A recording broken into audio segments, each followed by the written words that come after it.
ನಾಳೆ ನಮ್ಮ ಕಾಲೇಜಿನಲ್ಲಿ ಕಥಾ ಸ್ಪರ್ಧೆಯನ್ನು ಏರ್ಪಡಿಸಿದ್ದಾರೆ. ಎಲ್ಲರೂ ತಮ್ಮ ತಮ್ಮ ಕಥೆಯನ್ನು ಬರೆಯುತ್ತಿದ್ದಾರೆ. ನಾನು ನನ್ನ ಬಾಳಿಗೆ ಹತ್ತಿರ ಇರುವ ನೈಜ ಘಟನೆಯನ್ನು ಬರೆಯುತ್ತಿದ್ದೇನೆ. ಬೆಳಕಿಗೆ ಹತ್ತಿರ ನಿಂತು ನನ್ನ ನೆರಳಿಗೆ ಹೊಣೆಯಾಗಿರಲು, ಅಥವಾ ಬೆಳಕಿನಿಂದ ದೂರ ನಿಂತು ನನ್ನ ನೆರಳಿಗೆ ಶತ್ರುವಾಗಿರಲು. ಒಂದು ಕಡೆ ಮನಸ್ಸನ್ನು ಕೊಲ್ಲುವ ಹಸಿತ, ಇನ್ನೊಂದು ಕಡೆ ಮನುಷ್ಯನನ್ನು ಕೊಲ್ಲುವ ಹಸಿತ. ಇವೆರಡರ ನಡುವೆ ಒಂದು ಕಡೆ ನವಿರಾದ ಬೆಳಕು, ಇನ್ನೊಂದು ಕಡೆ ಕತ್ತಲೆಯ ಧಮಂಧ.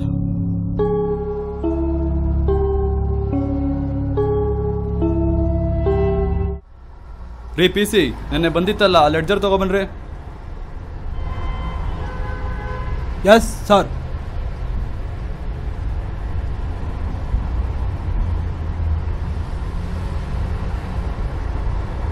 ಏನ್ರಿ ಒಂದು ಕೇಸ್ ಹಂಗೆ ಉಳಿದಿದೆ, ಹಿಟ್ ಅಂಡ್ ರನ್ ಕೇಸ್ ಅಂತೆ. ಈ ಕಾರ್ ನಂಬರ್ KA02 MG330. ಈ ಕಾರು ಮತ್ತೆ ಅದ್ರ ಓನರು ನಾಳೆ ನನ್ನ ಮುಂದೆ ನಿಂತಿರ್ಬೇಕು. Yes sir.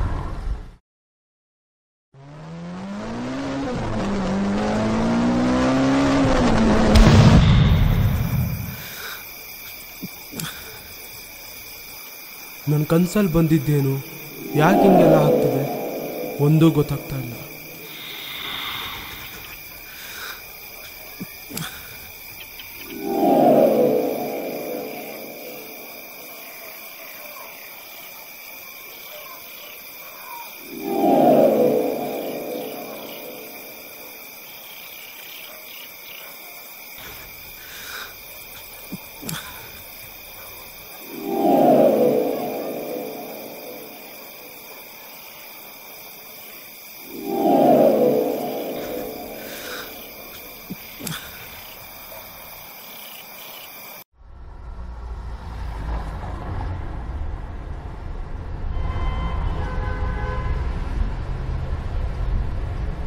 ಮಚ್ಚ, ಏನೋ ಇತ್ತೀಚೆಗೆ ಫುಲ್ ಫೇಮಸ್ ಆಗಿಬಿಟ್ಟಿದ್ಯಾ. ಮೊನ್ನೆ ಯಾರೋ ನೀನು ಕಾರ್ ಹುಡುಕ್ತಿದ್ದೀನಿ ಅಂತ ಕಾರ್ ನಂಬರ್ ಪೇಪರಲ್ಲಿ ಹಾಕಿದ್ರು. ಹೌದಾ? ಹೆಂಗೋ ಮಚ್ಚ, ವೃಷಭಾದ್ರಿ ಕ್ರಾಸ್ಗೆ ಹೋಗಿ ವಾಪಸ್ ಬಂದವರೇ ಇಲ್ವಂತೆ. ನೀನು ಹೆಂಗೆ ಬಂದೆ? ಅದೊಂದು ದೊಡ್ಡ ಕತೆ ಮಚ್ಚ, ಹೇಳ್ತೀನಿ ಕೇಳು.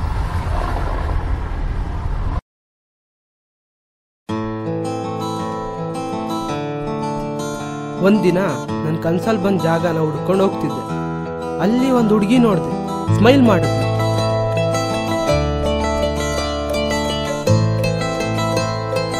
ತಿರ್ಗಾ ಯೂಟರ್ನ್ ತಗೊಂಡು ಬಂದೆ,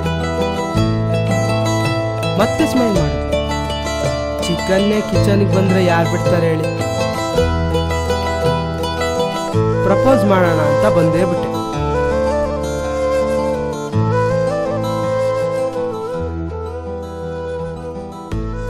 ಒಂಟಿತನ ಅನ್ನೋದು ನಮ್ಗಿಷ್ಟ ಬಂದಂಗಿದ್ರೆ ಸುಖ, ಅದನ್ನ ಯಾರಾದರೂ ಗಿಫ್ಟ್ ಕೊಟ್ರೆ ದುಃಖ.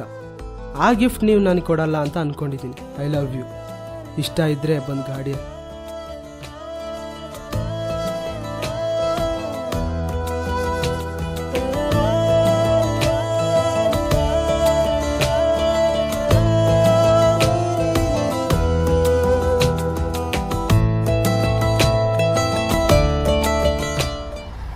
ಲೈಫ್ ಬೇಜಾರಾಗ್ಬಿಟ್ಟಿದೆ ಮರಯ್ಯ. ಎಲ್ಲಾದ್ರೂ ಔಟಿಂಗ್ ಹೋಗೋಣವಾ? ಎಲ್ಲಿಗೆ ಹೋಗೋದು?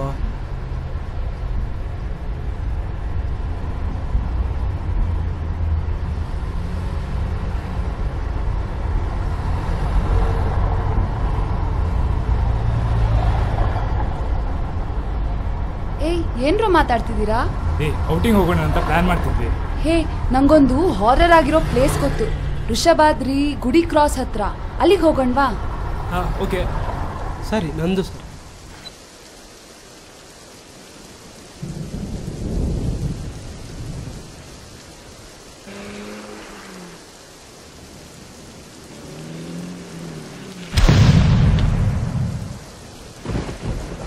ಓಯ್ ತಾತ, ನಿಂಗೆ ಯಾವುದೋ ಬೇರೆ ಕಾರ್ ಸಿಗ್ಲಿಲ್ವಾ ಸಾಯಕ್ಕೆ? ನಾನು ಅಡ್ಡ ಹಾಕಿದ್ದಕ್ಕೆ ನೀವು ಬದುಕೊಂಡ್ರಿ.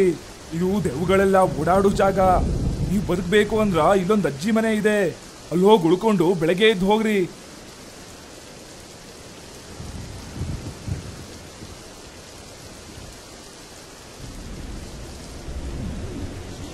ಅಜ್ಜಿ, ಅಜ್ಜಿ, ಓ ಅಜ್ಜಿ.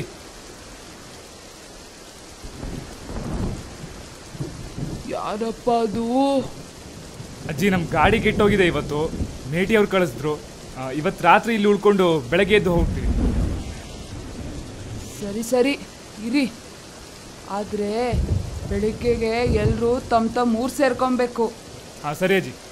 ಒಂದೇ ಒಂದು ಷರ್ತು, ರಾತ್ರಿ 12 ಗಂಟೆ ಮೇಲೆ ಯಾರೂ ಹೊರಗೆ ಬರಬಾರ್ದು. ಆಯ್ತಜ್ಜಿ.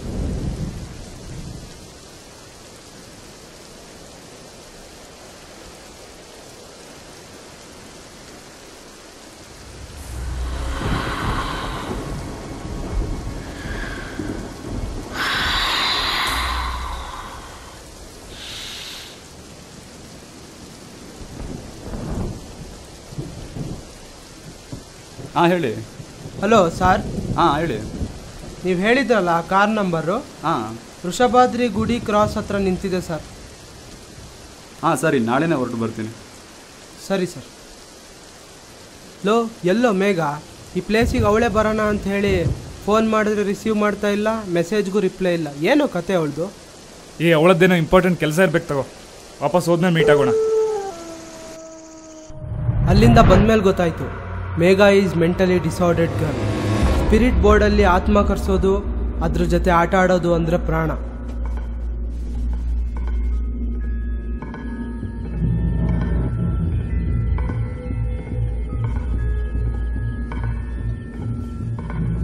ಒಂದಿನ ಈ ಆತ್ಮ ಹುಡುಕೊಂಡು ಕದ್ರಿವನಕ್ಕೆ ಹೋದ ಮೇಘ ಮತ್ತೆ ಬರಲೇ ಇಲ್ಲ.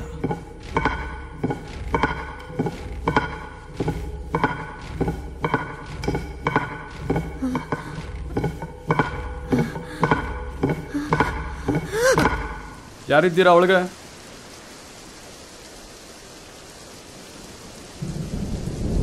ಯಾರು? ಏನು ಬುದ್ಧಿ? ನಾನು ಪೊಲೀಸ್ ಆಫೀಸರು, ಒಂದು ಇನ್ವೆಸ್ಟಿಗೇಷನ್ ಮೇಲೆ ಬಂದಿದ್ದೀನಿ. ಸ್ವಲ್ಪ ದಿನ ನಿಮ್ಮ ಮನೇಲಿ ಇದ್ಬಿಟ್ಟು ಹೋಗ್ತೀನಿ. ಸರಿ ಬುದ್ಧಿ.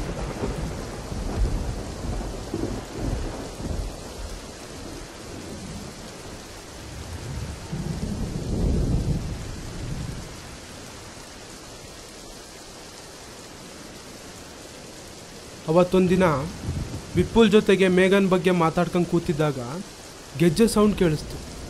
ಏನೋ ನೋಡ್ದಂಗಾಯ್ತು. ಹುಡುಕೊಂಡು ಹೋದೆ.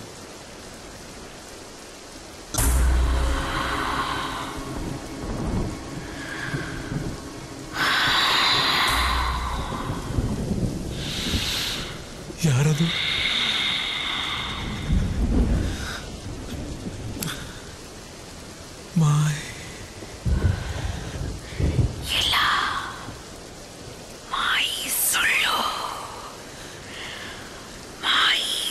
ಸುಳ್ಳು. ನಾನ್ ಸುಳ್ಳ?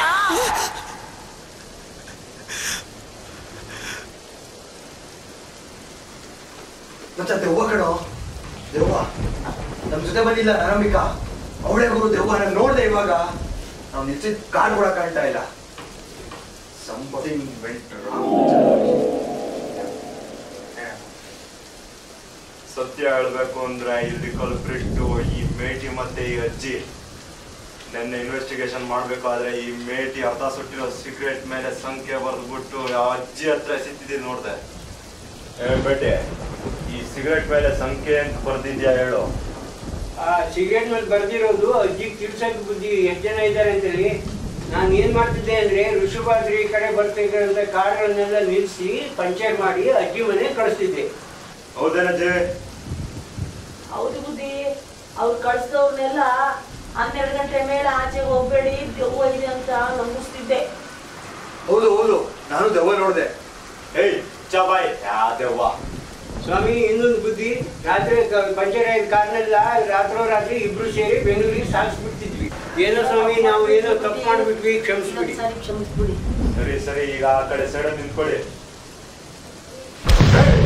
ಬ್ಯಾಗ್ ಎಲ್ಲೋ? ಯಾವ ಬ್ಯಾಗು ಸರ್? ಏಯ್, ಅವತ್ತು ನಿನ್ ತಲೆ ಮೇಲೆ ಒಂದ್ ರೇಟ್ ಬಿತ್ತು, ನೆನ್ಪಾಯ್ತಾ? ಇದು ರಶ ಇದೆ ಸರ್, ಏನು ಗೊತ್ತಾಗಿಲ್ಲ. ಅವತ್ತು ಆರ್ಟಿಕಲ್ ನ ಹುಡಿಕೊಂಡು ಅವಳನ್ನ ಫಾಲೋ ಮಾಡ್ಕೊಂಡು ಹೋಯ್ತಾ ಇದ್ದೆ, ಅಷ್ಟರಲ್ಲಿ ನೀನ್ ಬಂದು ಅವಳಿಗೆ ಗುದ್ಬಿಟ್ಟೆ. ಅವತ್ತು ಅವಳು ಇನ್ನೂ ಸತ್ತಿರ್ಲಿಲ್ಲ. ಅವಳನ್ನ ಬ್ಯಾಗ್ ನ ಕಿತ್ಕೊಂಡು ಅದನ್ನ ನನ್ ಕಾರ್ ಒಳಗೆ ಹಾಕ್ಬಿಟ್ಟು ಅವಳನ್ನ ನಾನೇ ಕಾರಲ್ಲಿ ಸಾಯಿಸ್ಬಿಟ್ಟೆ. ಅದಕ್ಕೆ ನಿನ್ ಕಾರ್ ನಂಬರ್ ನ ನ್ಯೂಸ್ ಪೇಪರ್ಗೆ ಹಾಕ್ಸಿ ನೀನ್ ಹುಡಿಕೊಂಡು ಇಲ್ಲಿವರೆಗೂ ಬಂದಿದ್ದೀನಿ.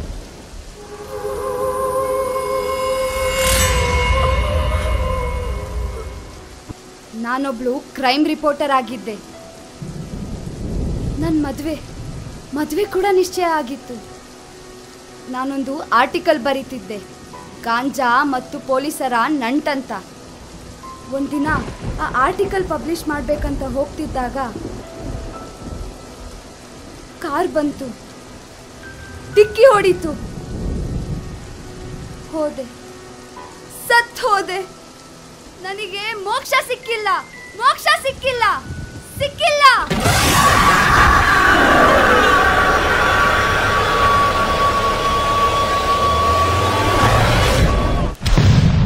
ಇಷ್ಟೆಲ್ಲ ಆಯ್ತು ಬ್ರೋ. ಅವತ್ತಿಂದ ಆ ಕಡೆಗೆ ಒಂದು ಕಾಲಿಡ್ಬೇಕಂದ್ರೂ ಮೈಯೆಲ್ಲ ಜುಮ್ ಅನ್ನತ್ತೆ. ಹೌದಾ ಮಚಾ? ಇಷ್ಟೆಲ್ಲ ಆದ ಮೇಲೆ ಆತನಿಗೆ ಮದುವೆ ಆಯಿತು. ಮದುವೆ ಆದ 5 ವರ್ಷಕ್ಕೆ ಆತ ಆಕ್ಸಿಡೆಂಟಲ್ಲಿ ಸತ್ತು ಹೋದ. ಆ ಸಾವು ಆಕ್ಸಿಡೆಂಟೋ ಅಥವಾ ದೆವ್ವದ ಕೈ ಚಳಕವೋ ಏನೂ ತಿಳಿಯದಾಗಿದೆ. ಆದರೆ ದುರಾದೃಷ್ಟವಶಾತ್ ಏನಂದರೆ ಆತ ನನ್ನ ಸ್ವಂತ ಅಣ್ಣ.